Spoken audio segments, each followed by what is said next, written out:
The final pass and review was supposed to be the proudest moment of their lives. 240 young soldiers, 12 weeks of training behind them, families watching from the bleachers, a commanding officer standing at the reviewing stand with his hand ready to salute. And then it fell apart. The formation broke, the timing collapsed.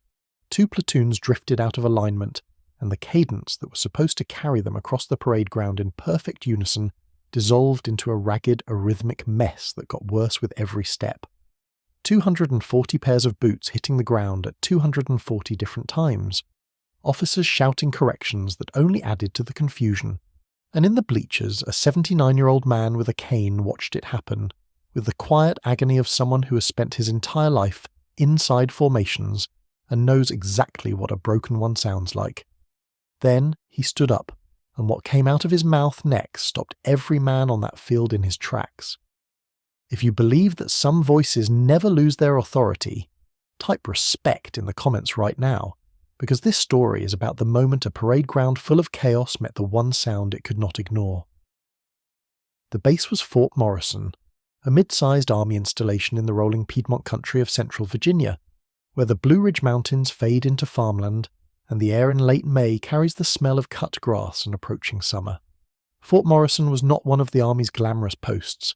It did not house a famous division or a storied regiment. What it had was a basic combat training brigade. 3 battalions, 9 companies, and a steady rotation of civilians arriving as strangers and departing as soldiers every 12 weeks, year after year, in a cycle as reliable as the seasons. The post had been doing this since 1967, and in that time it had graduated more than 300,000 soldiers.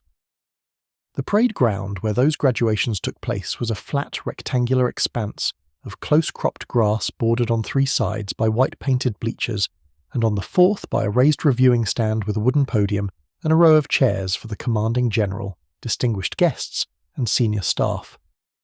The grass was maintained by a dedicated grounds crew that treated it with the same reverence that a cathedral custodian treats marble floors. It was green in a way that seemed almost artificial, a deep uniform emerald that looked painted rather than grown, and it was marked with faint white lines that only the drill sergeants could see, indicating the precise positions where each platoon was supposed to stand, turn, and march during the ceremony. On graduation day, the parade ground was the most important piece of real estate on the installation. Everything that happened there was visible, everything that went wrong was visible, and everything that went wrong stayed in the memory of every drill sergeant, officer, and senior NCO who witnessed it, filed away in that merciless archive that military professionals maintain for moments when standards were not met. The graduation was scheduled for 1000 hours on a Saturday morning in late May. The weather was cooperating: bright sun, vivid blue sky, a light breeze from the west that snapped the American flag on the headquarters flagpole and ruffled the red and white bunting draped along the front of the reviewing stand. The bleachers were full. Families had driven from across the country, mothers, fathers, wives, husbands, children, grandparents, and they sat in rows of folding chairs and aluminum benches, holding small American flags and printed programs, and the particular expression of anxious pride that belongs to people who are about to watch someone they love do something significant. Among them, in the 3rd row of the centre bleacher section, sat an old man. He was 79 years old, tall even while seated, with a lean frame that had once been powerful and was now refined by age into something spare and precise. His short grey hair was combed straight back from a high forehead. He was clean-shaven, and his face was carved with deep wrinkles and weathered sun-spotted skin that spoke of decades spent outdoors in conditions that were not recreational. His eyes were sad and weary with heavy bags underneath, but they were also sharp. The kind of sharp that comes not from youth but from a lifetime of watching things that mattered and remembering them in detail. He wore a faded dark red cotton shirt, pressed with military creases that most civilians would not recognize, but that every soldier in the reviewing stand would have noticed instantly, and dark trousers with a centre crease sharp enough to cast a shadow. On the bench beside him leaned a dark wooden cane with a brass ferrule. He had come to watch his grandson graduate. His grandson was Private First Class Daniel Maddox, 20 years old, assigned to Charlie Company, 2nd Battalion. Daniel was the old man's only grandson, and the old man had driven 6 hours from his home in the Shenandoah Valley to be here. He had not told Daniel he was coming. He had not told anyone. He had simply gotten in his car at 4 a.m, driven south through the dark Virginia countryside, and arrived at the post gate at 9:15, where a young military police officer had looked at his visitor pass and his age, and had asked, with respectful concern, whether he needed assistance getting to the bleachers. The old man had said no. He had walked to the bleachers under his own power, his cane tapping on the asphalt with the metronomic regularity of a man who has been marching to a beat his entire life, and he had taken his seat without speaking to anyone around him. The families on either side of him had glanced at him and then looked away, categorizing him as someone's elderly relative, which he was, and which was the least of what he was. The ceremony began on schedule. The post commander, Brigadier General Elaine Thornton, a compact, sharp-featured woman with 28 years of service, and the quiet intensity of someone who treats every public event as an operation to be executed flawlessly, delivered the opening remarks from the podium. She spoke about service, sacrifice, transformation, and the solemn responsibility that came with wearing the uniform of the United States Army. Her words were well chosen and well delivered, and they washed over the bleachers with the practiced cadence of someone who had given this speech, or versions of it, dozens of times. The families listened with the half attention of people who were waiting for the part they came to see, the part where their soldier would march across the parade ground in formation, and they could point and say, "That's mine." The formation was assembled on the far end of the parade ground, 240 soldiers arranged in company blocks, Alpha, Bravo, Charlie, and Delta. Each company subdivided into platoons, each platoon standing in 4 ranks, with guidons snapping in the breeze. From the bleachers, they looked magnificent. Rows of soldiers in dress uniforms, covers aligned, ranks dressed, the geometry of the formation as clean and precise as a printed circuit board. The drill sergeants had spent the past 3 days rehearsing this moment, the final Parson Review, where the entire battalion would march in formation past the reviewing stand, executing a simultaneous eyes right as they passed the commanding general who would return the salute. It was the signature moment of every graduation. It was the moment that every drill sergeant's reputation rested on, and it was the moment that, in approximately 8 minutes, would go catastrophically wrong. The command came at 10:42. Battalion chef forward, march. The formation stepped off. 240 left feet hit the ground at the same instant, producing a single unified crack that echoed off the bleachers like a rifle shot. The sound sent a visible ripple through the crowd, heads straightening, cameras rising, small flags waving. This was it. This was the moment. The formation moved across the parade ground with the mechanical precision of a machine, each rank aligned, each soldier's arms swinging in identical arcs, each step landing on the beat of an internal cadence that had been drilled into their bodies over 12 weeks of relentless repetition. For the first 60 meters, it was perfect. For the first 60 meters, it looked exactly the way a military formation is supposed to look. A single organism moving with a single purpose, the individual subsumed into the collective, the chaos of 240 separate human bodies resolved into order by the simple, ancient discipline of marching in step. And then the wind shifted. It was a small thing.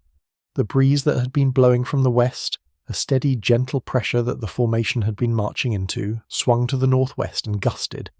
It was not a strong gust, perhaps 15 miles per hour, but it came at an angle that caught the guidons. The small flags carried at the front of each platoon and pushed them sideways. The guidon bearer for Bravo Company's 2nd platoon, a private named Watkins who was 19 years old and had been gripping the guidon staff with the white-knuckled intensity of someone who understood that dropping it would be a fate worse than death, felt the gust pull the flag hard to the right. He compensated by leaning left, which shifted his stride, which put him a half step out of sync with the rank behind him. The rank behind him, seeing the guidon waver, instinctively adjusted, some slowing, some speeding up, each individual correction creating a new misalignment that propagated backward through the platoon like a wave. Within 5 seconds, Bravo Company's 2nd platoon had lost its cadence. Within 10 seconds, the misalignment had spread to Bravo Company's 1st platoon, which was marching directly beside it. Within 20 seconds, the entire right side of the formation was out of step, the clean crack of unified boot strikes dissolving into a ragged, overlapping stutter that sounded like a drum roll played by someone who had never held sticks. The drill sergeants saw it immediately. They were positioned at intervals along the flanks of the formation, marching beside their platoons with the watchful tension of border collies herding sheep. Staff Sergeant Victor Ruiz, the senior drill sergeant for Bravo Company.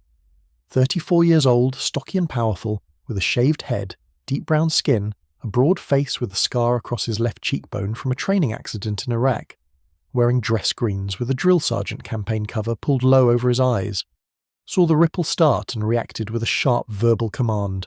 "Bravo 2, get in step, your left, your left." But his voice, strong as it was competing with the wind, the shuffling boots, the rustle of 240 uniforms, and the ambient noise of a crowd of 3,000 people. The soldiers who heard him tried to adjust. The soldiers who didn't heard only fragments and adjusted differently. The correction made things worse. On the other side of the formation, Charlie Company's lead platoon, Daniel Maddox's platoon, was still in step, but the visual contamination of the broken formation to their left had begun to erode their confidence. Soldiers on the left file of Charlie Company could see Bravo Company stumbling, and the instinct to match what they saw began to override the cadence they felt. A corporal in the second rank turned his head slightly to look at the chaos. A tiny movement, but in a formation where every head is supposed to face forward, it was a crack in the dam. The soldier behind him saw the head turn and turned his own head. Within seconds, Charlie Company's alignment began to waver. The disease was spreading. From the reviewing stand, Brigadier General Thornton watched with an expression that revealed nothing.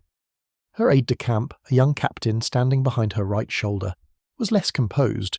His jaw was tight, and his right hand was gripping the edge of his clipboard hard enough to bend the aluminum. The formation was now visibly broken. The left half, Alpha and Bravo, and was a full 2 beats off from the right half, Charlie and Delta. The overall effect was not a formation marching, but a crowd walking. And the difference between those two things is the difference between a symphony orchestra and a room full of people playing the same song at different speeds. The families in the bleachers could feel that something was wrong even if they couldn't articulate what it was. The unified crack of boot strikes that had thrilled them moments ago was gone, replaced by a muddy, continuous sound that had no rhythm and no authority. Cameras lowered, small flags stopped waving. The anxious pride on the faces in the crowd began to shade toward anxious concern. The drill sergeants were working frantically. Ruiz was now jogging alongside Bravo Company, barking cadence calls at maximum volume. Left, left, left, right, left. But the words were landing on a formation that had lost its reference point. When a formation is in step, a cadence call reinforces the beat that already exists.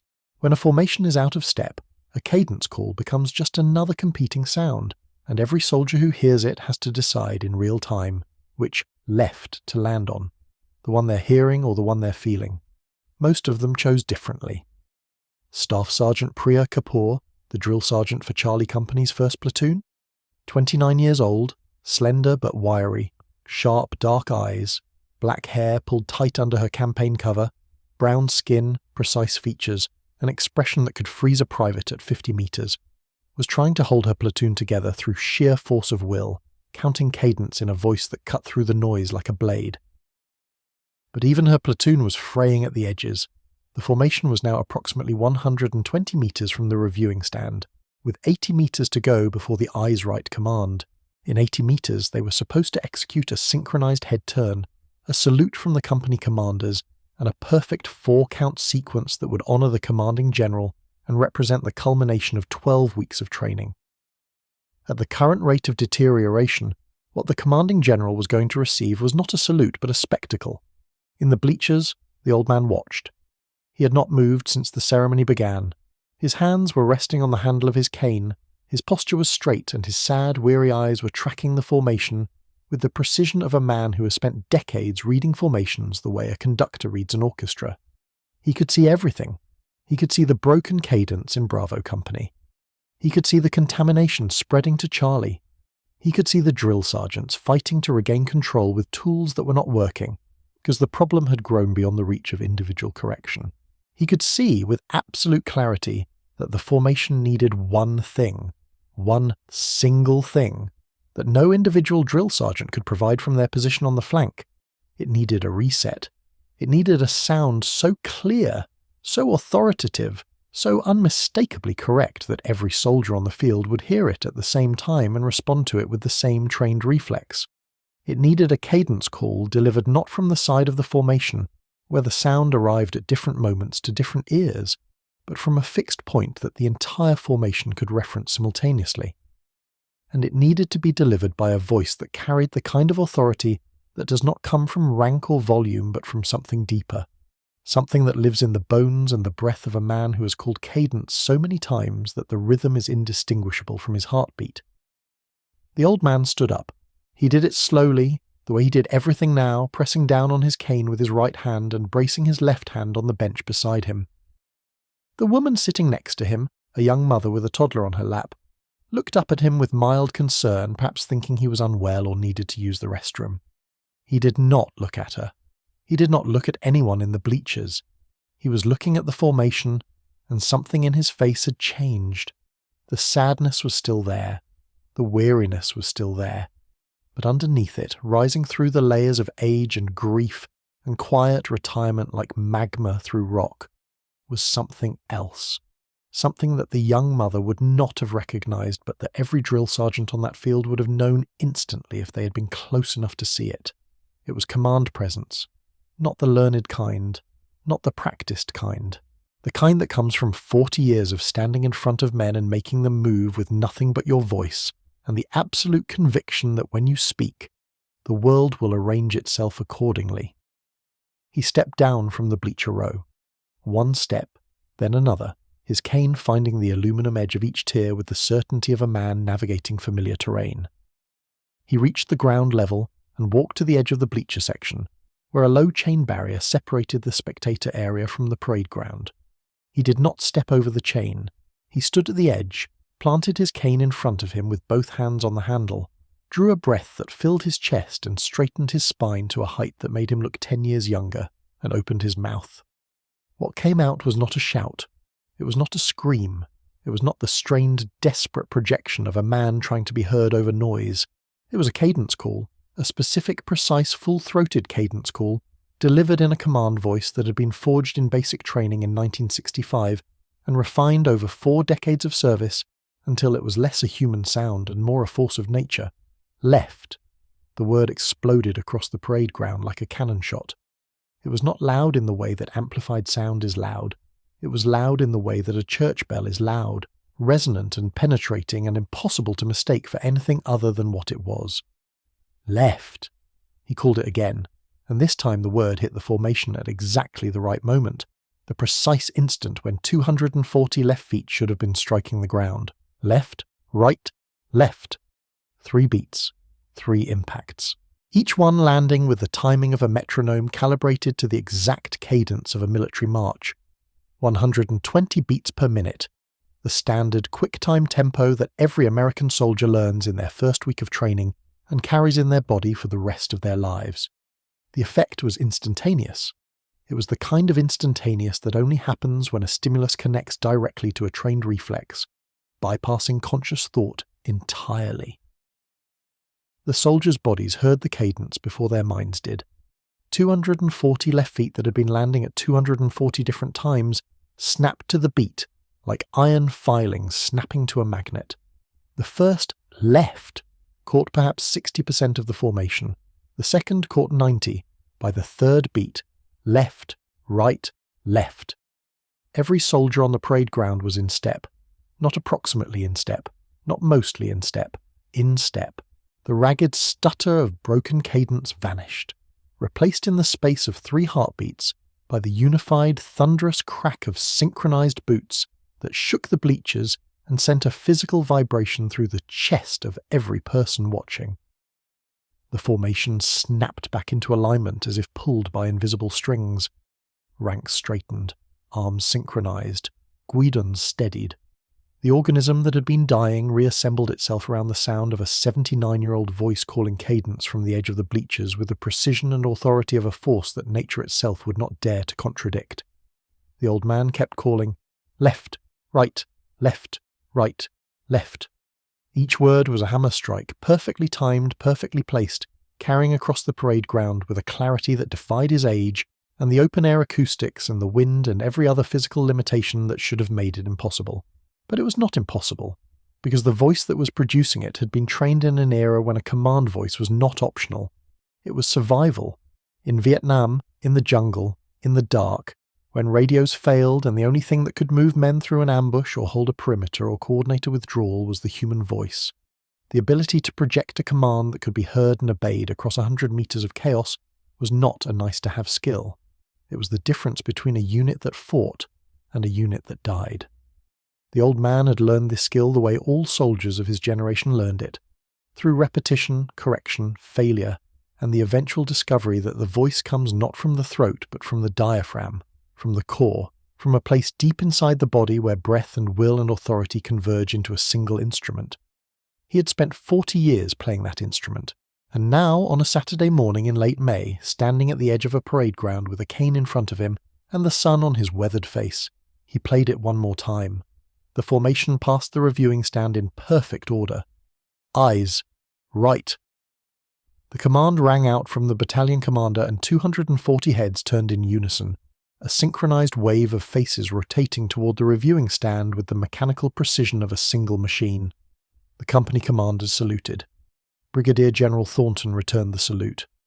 The formation swept past, boots cracking, arms swinging, ranks aligned, the entire battalion moving as one body across the emerald grass, under the vivid blue sky with the American flag snapping overhead, and 3,000 people in the bleachers rising to their feet in an ovation that was equal parts relief, pride, and the instinctive human response to witnessing something that has gone from broken to magnificent in the span of 30 seconds.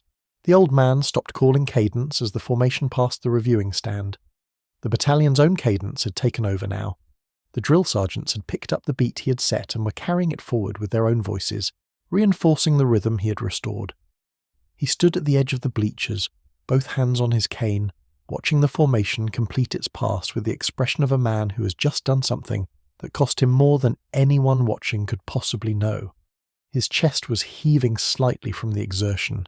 His sad, weary eyes were bright with something that could have been tears, or could have been the sun, or could have been the particular light that appears in the eyes of a man who has just proven, to himself as much as to anyone else, that the thing he devoted his life to is still alive inside him.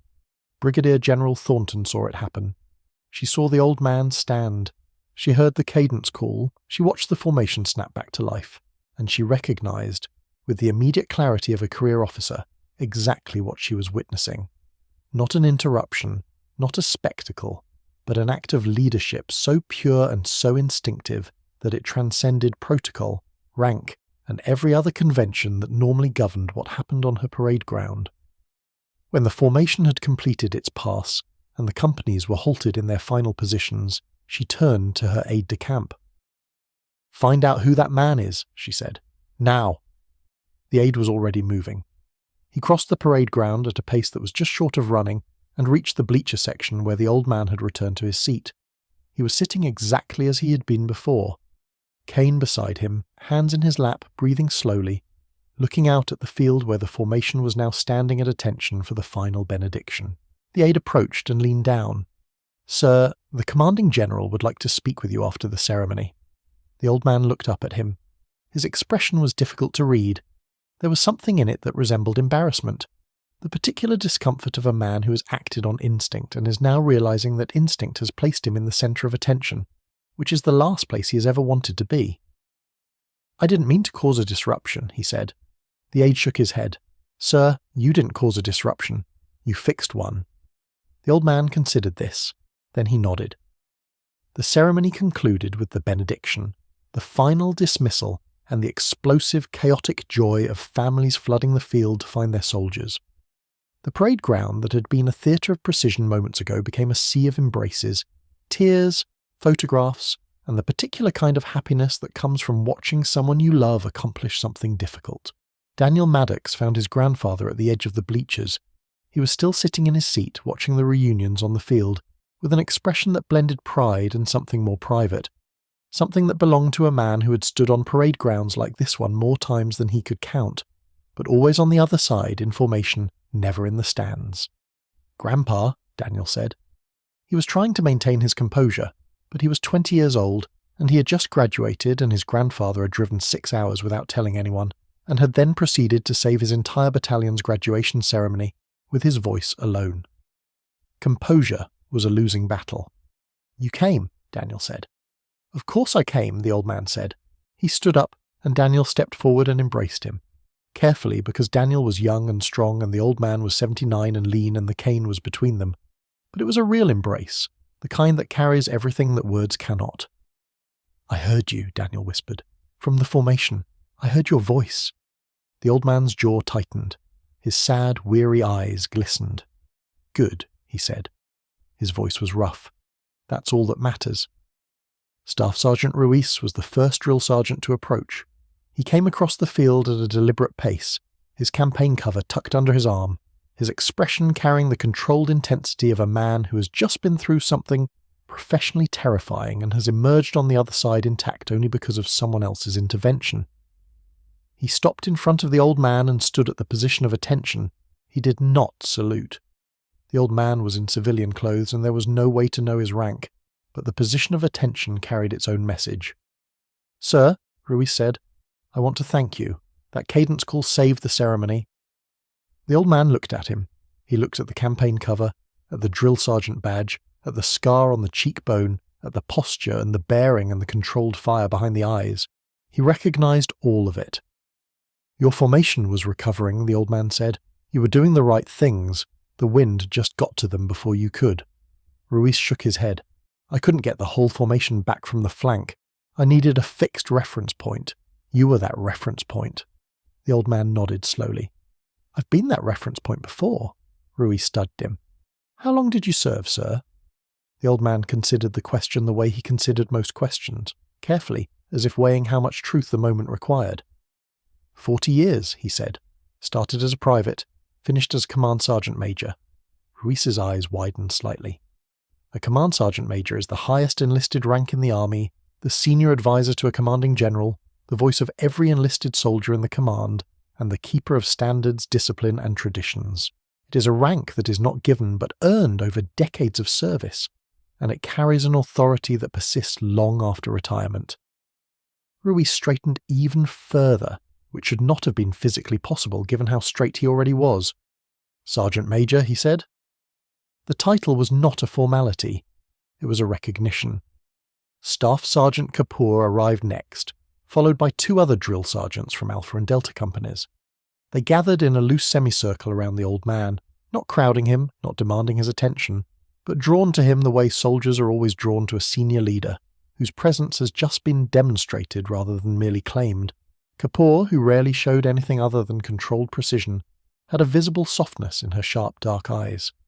"That was the cleanest cadence call I've ever heard in open air," she said, "and I've been doing this for 6 years." The old man looked at her and saw in her face the same thing he had seen in Ruiz. The dedication, the exhaustion, the fierce pride and the constant pressure of turning civilians into soldiers and being judged on every graduation day by the performance of people they had shaped but could not control. "You did the hard work," he told her. 12 weeks of it.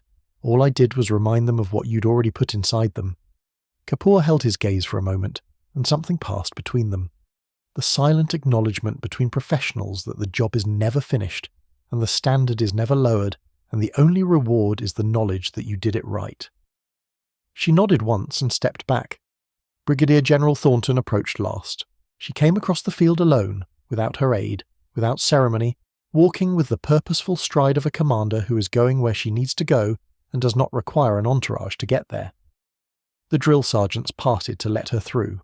She stopped in front of the old man and extended her hand. He took it. Her grip was firm and brief. "General," he said. "Sergeant Major," she replied. She had already been briefed by her aide. She knew who he was. "I understand you served 40 years. "Yes, ma'am." "And you retired as a command sergeant major." "Yes, ma'am." "Which command?" The old man paused. "I finished with the 82nd Airborne Division, ma'am. Before that, I was with the 101st, and before that the 25th Infantry. I also spent time at Fort Benning running the drill sergeant school." Thornton absorbed this without visible reaction, but the drill sergeants around her reacted. Running the drill sergeant school at Fort Benning, the institution that trained the trainers, that set the standard for every drill sergeant in the entire army, was not just a prestigious assignment, it was the assignment. The man standing in front of them in a faded dark red cotton shirt leaning on a cane had literally written the book on everything they did.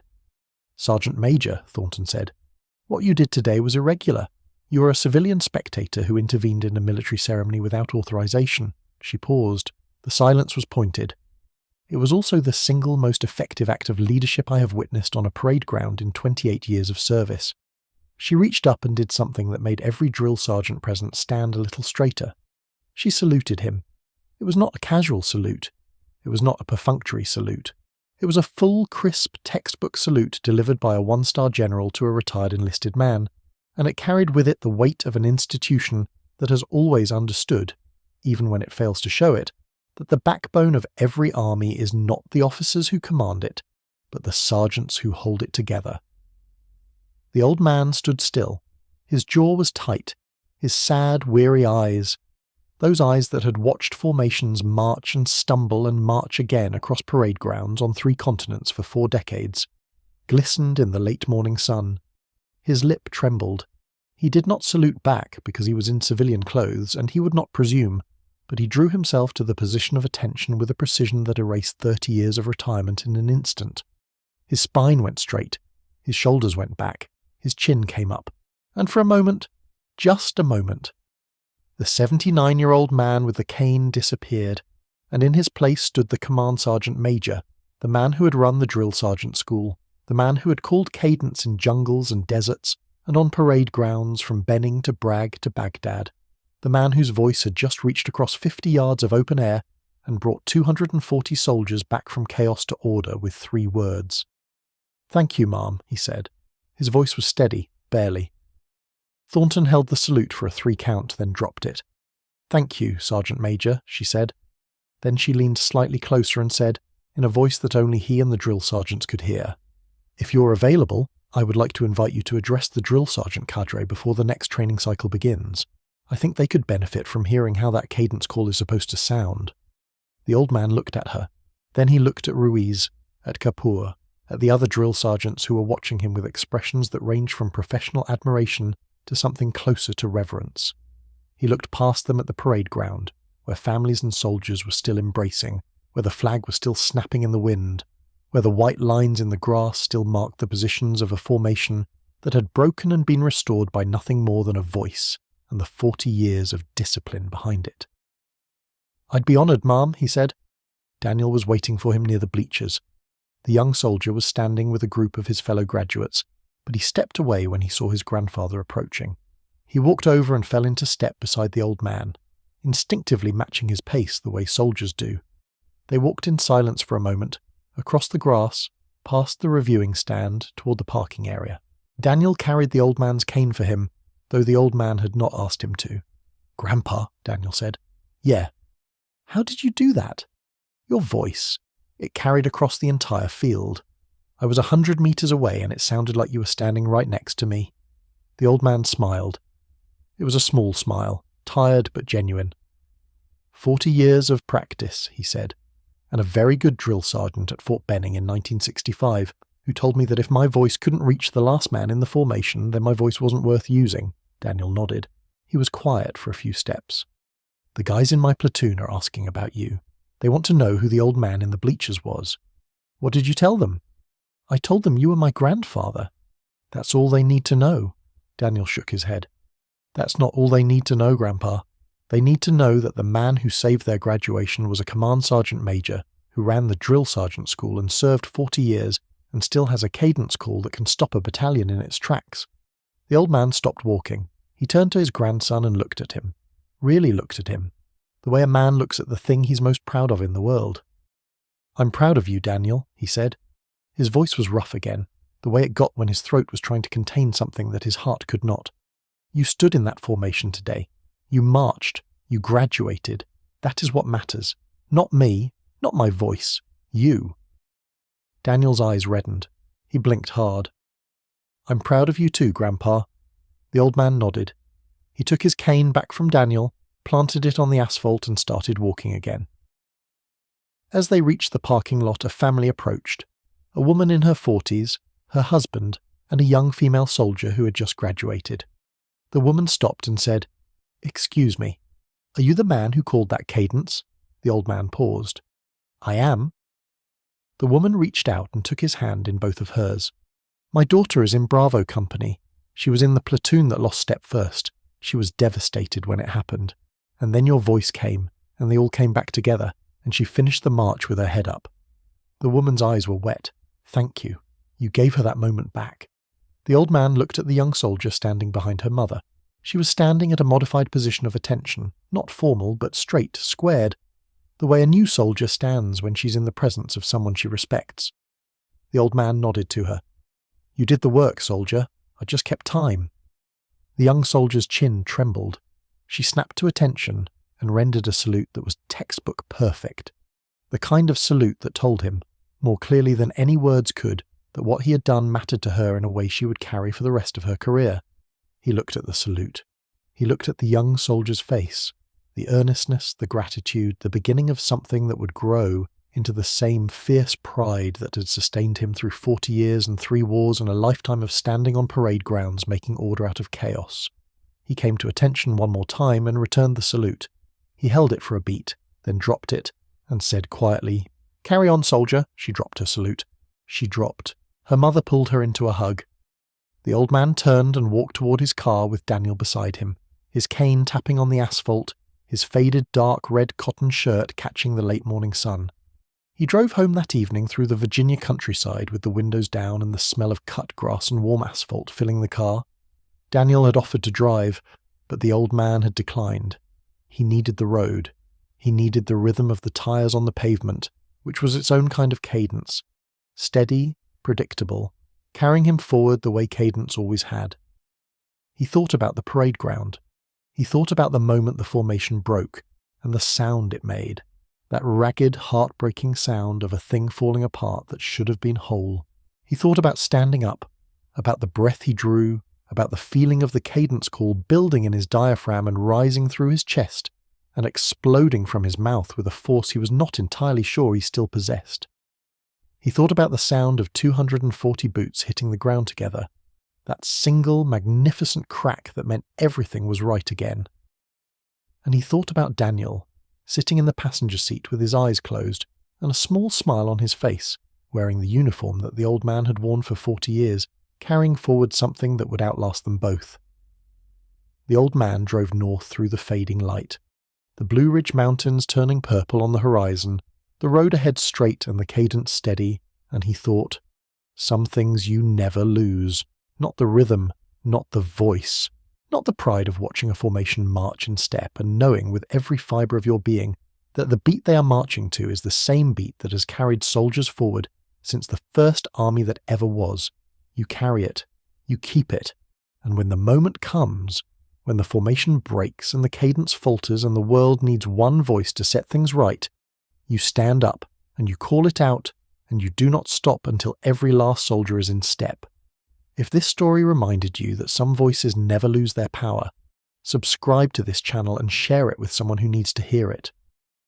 Because in a world full of noise, we should never forget the people whose voice can cut through all of it and bring us back into formation.